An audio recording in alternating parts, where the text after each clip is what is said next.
That pipeline has been running operational for 57 years and it never shut down. This was the first time that the hackers actually forced them through this ransomware attack to actually shut the pipeline down.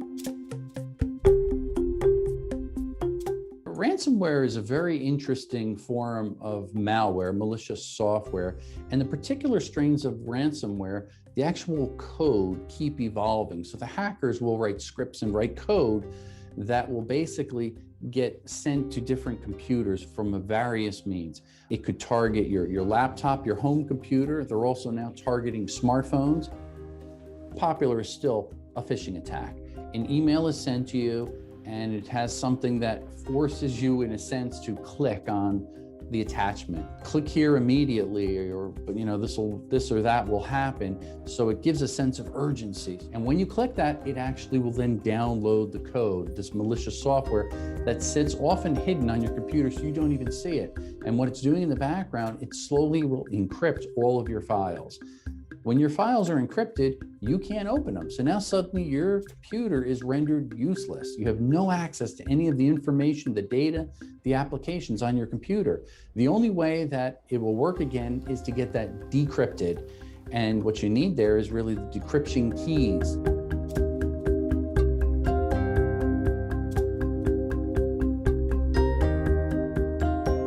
In the Colonial Pipeline case was, they also pulled a lot of data from the computer network systems, and they also used that as a threat and said, look, we're going to dump and expose this data if you do not pay this large amount of money.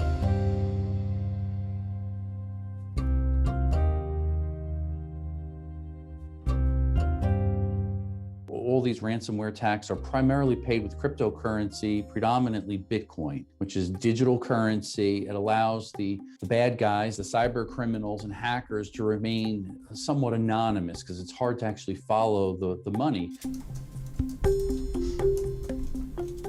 Pop-up ads that come across that are very suspicious looking. You can even get a text message on your smartphone. And if you click on that, it could launch a ransomware attack to your smart devices and anything that's linked to, as well as visiting suspicious websites. And going to the wrong site could immediately start to download and execute code onto your computer.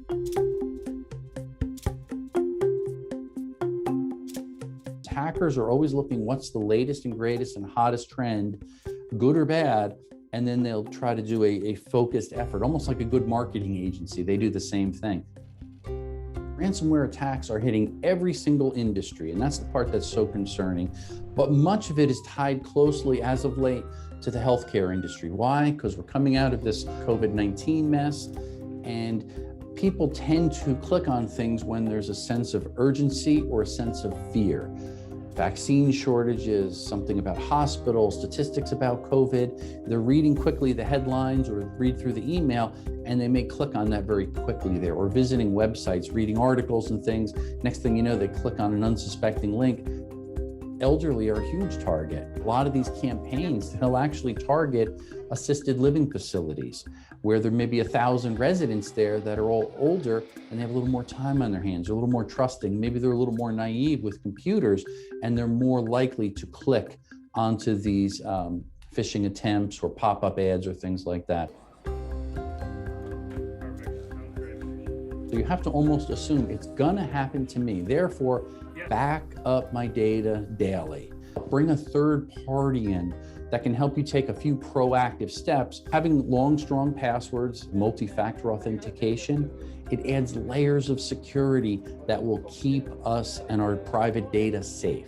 But even things like updating our operating system, updating security patches for our critical applications, updating our browsers, using good antivirus software, having a firewall in place.